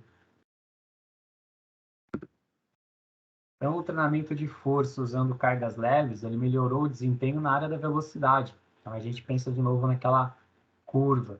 E cargas pesadas aumentam o desempenho muscular na porção alta da força. Então, como a gente viu lá, a Ferrari e o trator. Tem força, gera potência. O que tem velocidade também gera potência, porém em pontos diferentes da curva. Então, quando a gente faz uma combinação, a teoria é que a gente possa melhorar as adaptações ao longo de toda a curva. Aqui fala que a relação de força máxima desses atletas, ele influencia o treinamento complexo, tá? Então, o grupo, né, que treinou, fez o treinamento complexo, ele apresentou as melhorias de potência, altura de salto, porém, a gente precisa entender, e a gente vai ver no próximo slide, qual o tempo que eu preciso ter de uma ação, de uma tarefa do primeiro exercício para o segundo exercício. Porque se a minha ideia é fazer uma potencialização pós-ativação, eu preciso saber se quando eu faço a atividade subsequente, em quanto tempo eu vou ter essa potencialização. E aí, para a gente entender os aspectos fisiológicos aí do PAP, da potencialização, é o resultado da fosforilização das cadeias leves, regulatórias de miosina, que aumenta a sensibilidade do complexo de quitina e miosina ao cálcio, neoplástico, resultando no aumento da atividade de pontes cruzadas ali. E também os aspectos neurais, essa interação que a gente vai ter dos aspectos neurais e também desses cálcio, vai fazer com que eu tenha uma potencialização no aumento do desempenho. Uma coisa bacana também, sujeitos mais fortes têm um maior potencial para usar esses tipos de treino, de potencialização. Eles dissipam mais rápido a fadiga. Você vai entender isso aí. Então, basicamente, quando a gente pensa no treinamento complexo e no PAP, potencialização pós-ativação, isso foi uma pergunta que eu levantei a muitos. Poxa, mas eu quero fazer um exercício com sobrecarga e em seguida uma atividade com velocidade. Poxa, eu quero fazer uma tração, logo em seguida soltar a tração e fazer uma velocidade. Isso é um treino complexo? Comecei a pensar. Na minha cabeça, sim. Estou fazendo um trabalho com uma certa resistência e logo em seguida um trabalho de velocidade. E aí eu comecei a ler sobre esses artigos e ele começou a me mostrar que a potencialização ela vai começar a aparecer de 3, 6, 9, 12 minutos. Que quando foi feito 15 segundos depois, então, por exemplo, fez um exercício lá de agachamento e agora eu vou fazer salto só com o peso do corpo, ou vou fazer um sprint. Teve até decréscimo da performance. Aí eu falei, poxa, mas como assim? Estou fazendo um exercício para potencializar o segundo e 15 segundos depois ele não potencializa, ele foi pior. O cara teve que esperar 3, 6, 9 ou até 12 minutos para ter essa potencialização. E aí eu comecei a me questionar, poxa, eu acho que eu nunca fiz treinamento complexo. Por que eu faço isso? Isso é uma coisa que eu comecei a me perguntar e passei a pergunta para várias pessoas. Então, esse estudo, ele mostrou isso, que os indivíduos, eles mostraram uma potencialização da performance depois de 3, 6, 9, 12 minutos. Então, atletas mais fortes, como a gente viu ali atrás, eles dissipam mais rápido a fadiga e com 3 minutos começam a aparecer essa potencialização. O pico surge em 6 minutos. Atletas menos fortes começam a aparecer em 6 minutos e a potencialização pico ali em 9 e dura até 12. Eu pensei, caramba, então eu preciso esperar de 3 até no máximo 12 minutos para ter essa potencialização. E aí eu comecei a me questionar bastante coisa, se eu realmente fazia o treinamento complexo. E aí, a potencialização, ela dura em média 12 minutos. Ou seja, fiz uma tarefa, né? E vou fazer tiros. Esse atleta após, um agachamento, um leg, enfim, um trabalho de resistência. Na literatura, ele fala que ele dura até 12 minutos.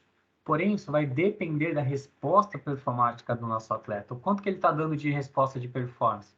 Ele está mantendo a linha de performance ou ele começou a piorar, começou a ter declínio? Se ele tiver declínio, pode ser que nem dure 12 minutos. Porém, pode ser também que aumente. Então, se ele continuar apresentando desempenho maior ou igual, pode fazer que isso aumente. Ou seja, esse atleta ele consegue sustentar a potencialização por mais tempo. Mais uma vez, a gente pensando na individualidade dos nossos atletas. Claro que é difícil a gente ter o controle lá com 15, 18 atletas, mas é uma ideia legal da gente pensar. Às vezes, em algum modelo de treino onde você consegue combinar um trabalho de força, posteriormente, dentro desse tempo, fazer um trabalho específico com o treinador, com bola, descansar, fazer outro bloco de força, é uma coisa bacana de se pensar. E aí, vamos lá. Aqui, quando a avaliação ela se dá imediatamente após a estimulação, os efeitos da fadiga mascaram da potencialização. Então, por mais que a gente realize um treinamento de força, respeitando as repetições, as pausas, vai ter um pouco de fadiga. Vai ter um pouco de fadiga. Ah, mas eu realizei, pô, Fabinho, 4 repetições.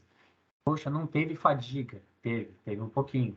Sempre vai gerar. A gente nunca consegue fazer um trabalho específico. Ah, isso aqui só foi isso. Não, sempre vai ter um pouquinho de fadiga, sempre vai gerar. E essa fadiga, logo após, ela está mascarizando a potencialização. E aí, conversando, eu fui entender que o trabalho complexo, ele tem como fim a potencialização de forma aguda do treinamento. Ou seja, se eu realizo um exercício e não dou tempo dele potencializar, logo ele não é, na minha visão, dentro do que eu procurei, um trabalho complexo. Ele pode ser um trabalho combinado, e sem problema você fazer o trabalho combinado. Procurar também uma resposta adaptativa, uma super compensação em cima desse trabalho. Mas se eu penso num trabalho de potencialização, se eu penso num trabalho complexo, eu tenho que esperar que essa potencialização ela se mostre durante a atividade. Mais uma vez, deixo bastante coisas de dados da literatura para ler aí, para ter. Então, olha aqui, o meu treinamento complexo caindo um pouco por terra, né? Então, realizando já um trabalho também de ataque ali, usando o elástico, a sobrecarga.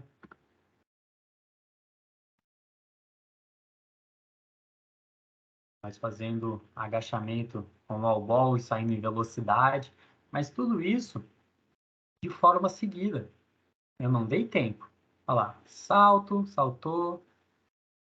E aí depois eu comecei a me questionar, poxa, então eu acho que eu não realizo esse trabalho complexo. Pelo menos não quando eu imaginava. Olha lá, fiz o trabalho de agachamento, em seguida salto em profundidade, salto, e vou fazer uma finalização.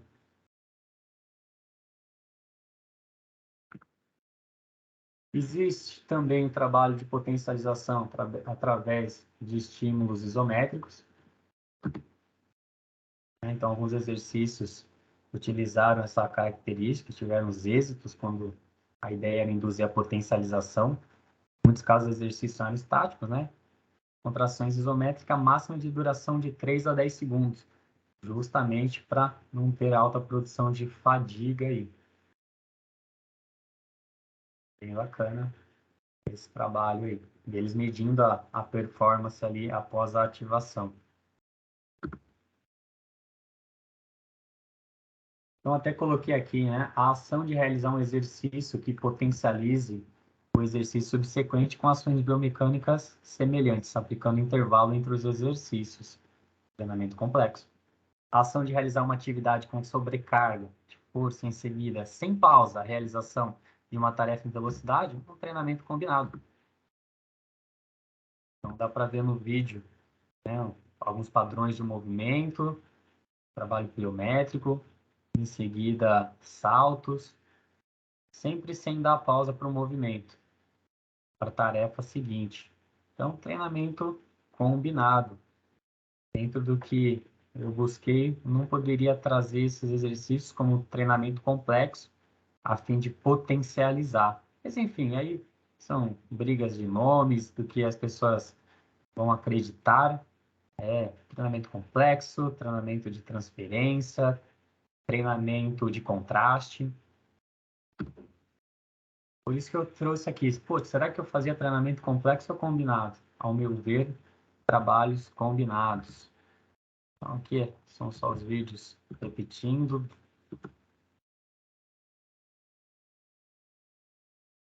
Se foram tarefas sempre subsequentes, sem intervalos, treinamento combinado e não complexo.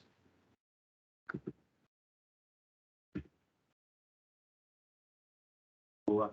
Vamos para o treinamento balístico agora, onde o foco desse trabalho é na ação concêntrica. Então, a gente falou lá dos exercícios tradicionais, que tem toda uma questão de desaceleração, uma perca de transferência por conta da velocidade de exercício, que não se aproxima tanto, né, da modalidade. E treinamento balístico veio para tentar suprir e deixar o foco na fase concêntrica do exercício, realizando em alta velocidade e pensando somente na fase concêntrica.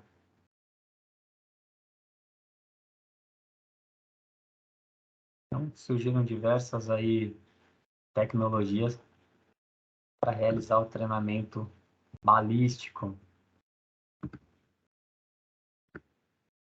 Conforme a gente viu lá atrás, treinamento de força, limitações ali na fase de desaceleração, né? Vai diminuir um pouquinho a ação dos músculos agonistas, vai aumentar os antagonistas.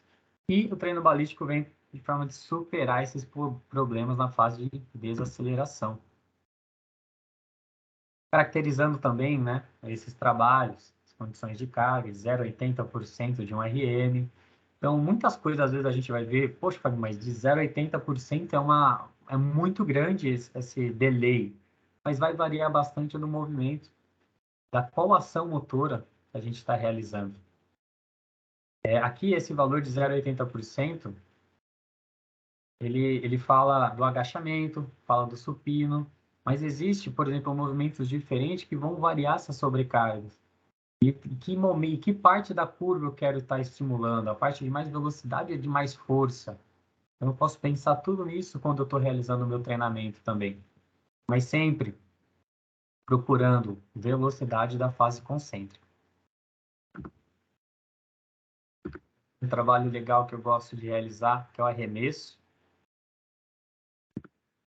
Gosto, por conta do trabalho de tripla extensão que eu tenho de resposta, focando apenas na fase concêntrica. Aqui mais um trabalho de arremesso da bola, com transferência para o gesto motor. Do lado, a realização ali já de tecnologias, onde retira a fase excêntrica e o foco é só na fase concêntrica. Então, a ideia do treinamento balístico é a produção de potência focando na fase concêntrica. E o treinamento balístico e as suas adaptações aí, né, não são tão claras, porém, a ideia é que eles estimulem as adaptações no drive neural, né, aumentar essa taxa de ativação e a coordenação intermuscular, que são exercícios complexos de se fazer ali, e que são específicos, né, para o movimento dos nossos esportes. Então, essas adaptações são hipóteses de contribuir para observações no aumento da taxa de desenvolvimento de força, e resultar na capacidade de gerar mais força em períodos de tempos mais curtos, é o que a gente busca. Tranquilo aí, gente? Tranquilo aí, Harrison? Sim, tranquilo, tranquilo, Fabinho. Até o momento, tudo certinho, tá? Vamos caminhando aí, pessoal. Lembrando aí para não ir embora, tem um sorteiozinho, tá? Tem uma camiseta aí de uma equipe da Liga Nacional hoje, sorteio, tá? Então, não vai embora não, fica por aí. Falar um pouquinho sobre levantamento de peso olímpico. A gente viu que ele é utilizado também para desenvolver trabalhos de força e potência. Então, ele é muito difundido por diversas modalidades, como essa forma de incremento. São realizados em alta intensidade, com a intenção de realizar máxima velocidade. Consequentemente, essas altas taxas de força e potência mecânica propiciam um aumento crônico. Isso é muito bacana para a gente que trabalha a longo prazo também com os nossos atletas. né? Então, aumenta crônica na taxa de produção de força e potência dos nossos atletas. Então, diversos estudos demonstraram o efeito positivo do treinamento de levantamento de peso no salto vertical e na capacidade de mudança de direção. Poxa, então tudo que a gente quer também, né? Mudança de direção, os trabalhos de potência, né, que foram vistos ali no salto, esses incrementos em resposta aos levantamentos olímpicos. As adaptações do LPO, maior capacidade de velocidade e encurtamento das fibras, maior capacidade de gerar força, aumento da área de secção transversa, então gera também hipertrofia. Outra possível adaptação seria o aumento das proteínas elásticas. Essa hipótese é baseada nos resultados de estudo demonstrado que atletas de força e potência possuem maiores expressões dessa proteína do que atletas de resistência de longa duração. A gente consegue ver que o treinamento de levantamento de peso olímpico, ele vem de acordo com o que a gente tem na nossa modalidade. Então, é uma coisa bacana da gente pensar. Porém, eu trouxe um estudo aqui, o professor Harrison falou sobre, poxa, é difícil às vezes fazer um trabalho de salto em profundidade, pela falta de experiência, pela falta de ter essa vivência, né, lá atrás, na infância. Sim, vocês imaginam para a gente conseguir colocar um levantamento de peso olímpico, a transferência que a gente quer para esse exercício e as dificuldades que a gente tem. Hoje você vai trabalhar com um atleta, às vezes 6 meses, um ano, ele já está tocando de clube, é difícil você manter esses estímulos. Às vezes você vai pegar pessoal que às vezes tem dificuldade para fazer um simples agachamento. E é isso que esse estudo ele trouxe, né? Então ele comparou o treinamento de LPO com os outros dois métodos de treinamento de força, né? De peso livre, agachamento e salto, e um exercício isocinético também. Então, os resultados mostraram que o grupo que realizou o exercício isocinético teve mais ganho em relação ao treinamento de força tradicional. E mais ainda em relação ao grupo LPO, nas ações de salto e sprint de 30 metros. Gente, vamos ter cuidado sempre quando a gente lê os artigos aqui. Ele está dizendo que ele teve mais ganhos. Não quer dizer que o LPO não teve ganhos, só que ele foi superior, tá? E aí a gente precisa entender o porquê disso. Quais são os problemas de, às vezes, você tentar realizar um trabalho de LPO, um estudo desse? Poxa, o que acontece? Então, olha que legal. Problema de transferência na técnica de LPO. Então, assim, muitas vezes os atletas, eles têm déficit técnicos, não sabem mesmo realizar um movimento de peso. Então, por falta de experiência, de não ter essa vivência do treinamento olímpico, de levantamento de peso olímpico. Então, às vezes, ele não vai se beneficiar desse estímulo. Ganhos de hipertrofia em membros superiores, constatado nesse estudo com LPO, mostraram que isso pode ser um fator limitante para a evolução em membros inferiores, uma vez que muitos desportam, treinam exclusivamente a parte inferior. Então, a gente vê que, às vezes, um atleta que não tem bem desenvolvido ali força em membros superiores pode não também ser beneficiado do treinamento do LPO, para a questão de sobrecarga, velocidade. Já quando você realiza um trabalho, vamos dizer assim, mais básico ali, onde você precisa de mais força dos membros inferiores, ele consegue ter um benefício maior desse trabalho mais tradicional. No LPO, as ações excêntricas são reduzidas e muitas vezes nulas pela própria especificidade do movimento, né? Então, movimento rápido de explosão e às vezes até solta a sobrecarga ali, né, no solo. Então, muitos estudos que destacam a vantagem do LPO não foram realizados com a equalização do volume do treinamento. Então, por fim, os autores atribuem a relativa vantagem dos métodos, principalmente o treinamento do cinético ao LPO, à hipertrofia de membros inferiores, do controle excêntrico e as adaptações neurais tendíneas. E outra coisa, né? Dos exercícios cinéticos. Tinha ênfase na fase excêntrica, então, por ser um estímulo novo para a maioria dos voluntários ali, isso pode ter potencializado as adaptações. Aquela história, quando eu faço uma coisa nova, eu tenho um poder maior de adaptação quando eu fico realizando treinamentos onde eu não altero muito a intensidade, onde eu já estou adaptado. Então, às vezes, o grande problema de você realizar um trabalho de levantamento de peso olímpico é justamente a técnica com que os atletas precisam ter para ser beneficiado. O tempo que nós precisamos levar para passar essa técnica. Muitas vezes a gente não tem o tempo e, às vezes, eu falo por mim mesmo até, o conhecimento em passar de forma assertiva a técnica. Às vezes esse é um problemático, mas é um grande método também de desenvolvimento de força e potência. Falando agora sobre essas adaptações, entendendo tudo que influencia, né? Então, os fatores. Então, a gente precisa entender que, por mais que a gente realize os trabalhos com os nossos atletas, vários fatores vão influenciar essa adaptação. Ah, esse melhorou mais, esse melhorou menos. Por quê? Precisa entender que os fatores neuromusculares, mecânica muscular, morfologia do músculo, ativação neural, o ambiente, a alimentação, as questões específicas individuais de cada atleta. Então, a gente vai ter atletas com mais força, atletas mais fracos. Poxa, será que eu estimulei que fase da minha curva para o meu atleta que é mais forte? Será que eu fiquei só na força mesmo e ele não melhorou tanto?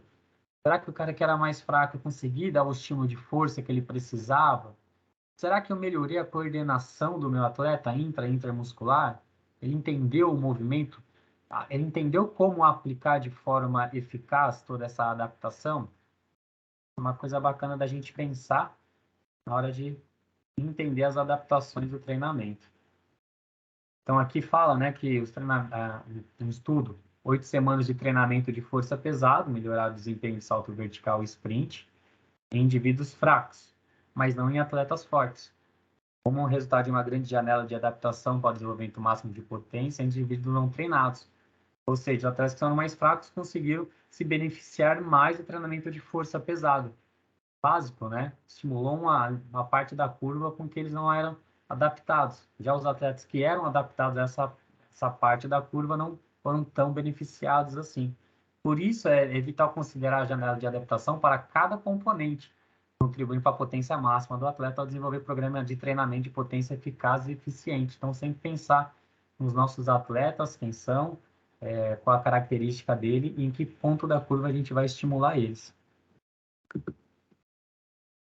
Capacidade máxima de gerar potência é consideravelmente influenciada pelo nível de força do indivíduo. A força máxima é essencial quando considerando o desenvolvimento a longo prazo de potência.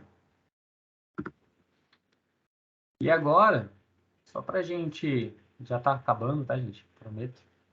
Só trazer um pouquinho desse treinamento de força na infância, que existe tantos mitos, tantos paradigmas aí que a gente precisa... Acredito que já vem mudando, mas é bom a gente trazer aqui, né? Poxa, treinamento de força machuca, não pode, quando pode? Por que que a gente não tem? E aí a gente vai remeter tudo que até o Harrison falou. Às vezes a gente recebe atletas que não têm uma base de agachamento, não sabem fazer agachamento, coisas básicas. Imagina realizar um treinamento de LPO, porque eles não tiveram isso na base deles, porque não é uma característica do nosso país não estimular isso na infância. Por quê? Precisamos desmistificar esses mitos. Poxa, tem medo de lesões devido ao treinamento de força. E aqui mostra, né, que a ideia de treinamento de força e lesões é muito baixo. Então, há um acordo geral entre o peso da medicina e da medicina desportiva que o fato de aumentar a força do atleta vai resultar no maior desempenho. E isso quando ele virar adulto também. A gente vai ver algumas respostas adaptativas das crianças, e isso influenciando na vida adulta deles. Então, a gente comenta sempre aqui, cara, se está respondendo ao estímulo, continua. Então, aqui ele mostra a taxa de lesão, né? No rugby, 0,8, futebol, 0,014 e no treinamento de força, 0,0035. Olha como ele tem mais probabilidade de se machucar no futebol, por exemplo, que no treinamento de força. E às vezes a gente fala assim, não pode treinar porque ele vai machucar. Então, o índice de lesão, treinamento de força é muito baixo. E aí a gente vem entender alguns mitos. Poxa, ela vai atrofiar o crescimento ósseo. Não existe nenhum efeito negativo sobre a saúde epifisária do crescimento linear. Ah, não, é só para atleta. Jamais. Treinamento de resistência oferece benefícios relacionados à saúde e habilidade para todos os jovens, né? Não só jovens, para toda a faixa etária. Ah, tem que esperar até os 12 anos. Os jovens estão prontos para o treinamento de resistência, onde eles podem seguir instruções e as regras de segurança. A partir do momento que eles conseguem ter uma resposta sobre isso, a gente já pode começar a estimular. Vai ficar musculosa. Gente, treinamento de resistência ele vai induzir principalmente as adaptações neurais. Essas respostas hipertróficas vão acontecer mais para frente, quando ele estiver a parte de puberdade dele, né? Então, insegurança para a juventude, treinamento de resistência orientado para a técnica, pode ser um método seguro do exercício para jovem. A gente já viu ali dos valores de risco de lesões. A gente tem que acabar com esses mitos aí e apontar os fatos. Então, olha a diferença, né, de umas universidades, de alguns programas de treinamento fora do país, treinamento de força, potência. Então, é como eu falei, né, o treinamento de força, ele vai produzir maiores ganhos a partir da puberdade, por conta também da testosterona ali circulante. Antes disso, são adaptações neurológicas, melhoras de coordenação, sincronia. Então, lá fora, né, em outros países que têm essa cultura, eles são estimulados. E aqui eu deixei algumas considerações, né, que é uma cartilha de como progredir com as atividades de treinamento, né, a partir de 7 anos, aqui ele começa essa cartilha. Então, é mais fácil a gente ter uma base também, né, como eu falo, nós precisamos sempre ter a literatura para nos dar embasamento do que a gente faz, como a gente faz. Então, aqui tem uma cartilha aí que a gente pode estar utilizando para prescrever os trabalhos de força para a infância. E aí, falando sobre os benefícios, né? Aumento da autoestima, e aqui tem 2 artigos que falam sobre o aumento da densidade mineral óssea, né, em crianças e adolescentes. Então, vai prevenir possivelmente, lá quando eles forem adultos, osteoporose. Então, se tratando de densidade mineral óssea, o treinamento de força pode apresentar um efeito favorável em pré-púberes e adolescentes em ambos os sexos. Portanto, qualquer aumento da densidade mineral óssea acima do crescimento normal durante os anos da puberdade e adolescência pode ajudar a prevenir a osteoporose futura. Manutenção da aptidão física relacionada à saúde, redução de estresse emocional, pode gerar sim hipertrofia, níveis de força, resistência muscular elevado, aumento das secreções de hormônios anabólicos, redução da dor em pacientes que sofrem dores lombares, melhora da mobilidade, melhora do metabolismo, da glicose, sensibilidade à insulina, metabolismo basal elevado, enfim, todas as adaptações que basicamente a gente sabe que acontece com eles também. Claro que, principalmente a nível hormonal, vai acontecer a partir do período da puberdade deles. Então, aqui mostrou, aqui já trazendo para o futsal, trabalho de pliometria, de força com base em pliometria para atletas de 14 a 17 anos, 12 semanas. Foi observado melhorias significativas, né, quando foram feitos testes verticais de salto e horizontal. Mais um estudo aqui trazendo a melhora, né, na força dinâmica, ainda treinamento pliométrico. Então, eles tiveram melhora no salto horizontal, salto vertical, teste de agilidade, teste de velocidade e também um trabalho de 1RM, realizando trabalho pliométrico. Muito bacana a gente ver essas respostas a partir do treinamento pliométrico. E aqui, mais alguns vídeos. Então, aqui é uma equipe feminina de vôlei, até 16 anos, realizando um trabalho de força. Aqui é um colégio dos Estados Unidos, realizando um trabalho. E aqui eu peguei alguns trabalhos lá no pulo, onde é realizado um trabalho de força com a categoria sub-13, aqui eu peguei. Então, enquanto eles fazem um aquecimento de alguns joguinhos condicionantes, outro grupo realiza um trabalho de flexão, agachamento, a gente já procura estimular isso. Trabalhos de burpee, seguidos de velocidade.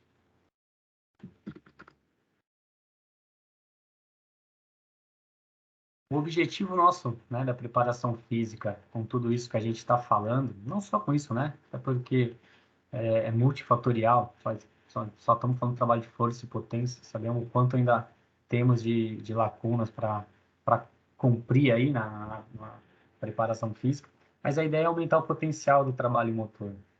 Então, se a gente não tiver um potencial motor elevado, maior, e a sua maior habilidade de utilização, vai garantir um aumento posterior da velocidade do exercício competitivo e, consequentemente, não garante uma elevação no resultado esportivo. Então, além de eu ter todo o incremento de força e potência, preciso também saber utilizar, né, uma maior coordenação e utilização desses incrementos de força e potência. Então, as duas preparações físicas e técnicas, elas devem ser trabalhadas de forma integrada em um sistema. Então, a gente também entender e explicar para eles como que eles vão poder utilizar esse trabalho de força e potência de forma mais efetiva. Fechou, é isso, né? Muito obrigado. Mais uma vez lembrando, né? Só a última frase para deixar aí. A teoria, né, sem prática, ela é demagogia. Então, eu ficar somente atrás de artigos falando, não, isso é certo, ou não, aquilo é errado, mas não viver na prática, cara, a gente sabe o que acontece, é demagogia. Só que a prática, sem a teoria, sem o nosso embasamento teórico, ela é loteria. Então, essa é uma frase legal. Teoria sem prática é demagogia, e a prática sem a teoria, ela é loteria. E é isso, gente. Muito obrigado. Beleza, Fabinho? Parabéns aí pela grande aula, cara. Fechado. Acho que pode fechar aí tua apresentação. Pessoal que tá aí, segura só mais um pouquinho, já vai rolar o sorteio, tá? Pessoal é normal, vai chegando aí perto das 10 da noite, o pessoal começa a sair um pouquinho, depois assiste também o restante, a gravação ali que vai estar disponibilizada no grupo. Mas é isso, Fabinho. A ideia era a gente poder discutir um pouco sobre algumas questões, relativas ao treinamento de força e potência. A gente sabe que existem linhas diferentes, pensamentos diferentes, crenças, né, muitas vezes, baseadas ou não na literatura. Devemos estar sempre embasados, porém, em alguns momentos, né, pode ser que alguém entenda de uma forma diferente e tenha lá suas crenças. Mas o que é fundamental, que a gente não pode deixar passar batido. O nosso esporte, vamos falar especificamente do futsal, mas modalidade coletiva, esporte de invasão, de um modo geral, não pode ficar sem treinamento de força, né? Isso é fato. Independente qual é o método que vai ser utilizado, de que forma, em que momento, ficar sem treinamento de força chega a ser um crime, contra os nossos atletas, né? Então, acho que isso está bem claro, né? As evidências demonstram isso já há bastante tempo, o quanto que contribui não só para a performance, questão de prevenção de lesões também. Então, que isso fique bastante evidente para se eventualmente alguém aqui tenha dúvida, que fique bem claro. Fabinho, para a gente encerrar aqui, manda para mim. Olha aí, atenção aí, hein, pessoal. Vocês vão usar o chat aqui do Microsoft Teams, não é para usar o grupo do WhatsApp, beleza? Então, remanescentes aqui estão concorrendo a um sorteio de uma camiseta da Liga Nacional, ok? Eu não vou dizer o time para não influenciar na resposta de vocês, porque apesar de que isso vai depender do Fabinho. Fabinho, me manda o time, o nome de uma equipe participante da Liga Nacional desta temporada, manda para mim em privado aqui, tá? Pessoal, a partir de agora, respondendo aí pelo chat, quem acertar o time que o professor Fabinho me mandou, tá? Vai ganhar essa camiseta, beleza? Já tá valendo. O chat aqui já tá bombando, beleza? O Fabinho mandou aqui. Deixa eu dar uma conferida lá no chat. O pessoal vai soltando o dedo aí. Pode escrever mais de uma vez, não tem problema.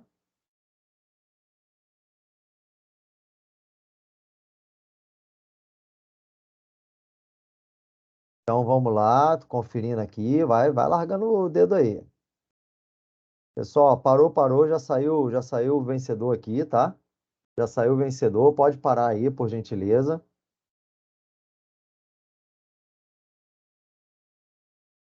Sou Fabinho, qual foi o time aí que você me mandou? Minas, O Minas. Então tá aqui, recebi o Minas e o Thierry, cara, foi o primeiro, já largou já de cara, foi o Minas, a primeira resposta. Então ganhou aí. Thierry, você ganhou uma camiseta do Campo Mourão, tá? Tamanho M. Infelizmente não dá para escolher o tamanho. Se ela não te servir, você presenteia alguém.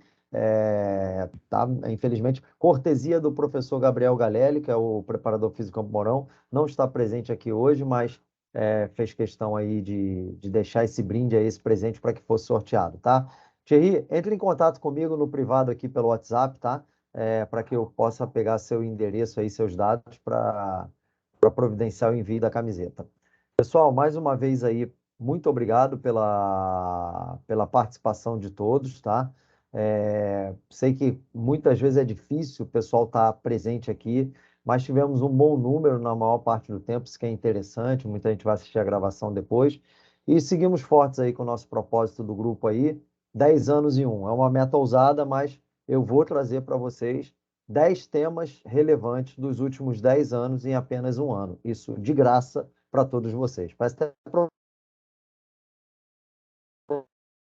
de prometer aí, acho que, se eu não me engano, no nosso quarto ou quinto encontro, e vamos cumprir essa meta, beleza? Uma boa noite a todos, muito obrigado. Fabinho, suas considerações finais aí, se quiser fazê-las. Até a próxima. só agradecer mesmo, obrigado, Harrison, pelo convite, por todo mundo que ficou até esse horário aí, e dizer que é um prazer contribuir com o grupo aí, e dizer que também sempre estarei presente aí nas aulas aí. Precisando, é só mandar mensagem, entrar em contato aí, que a gente sempre vai estar se ajudando.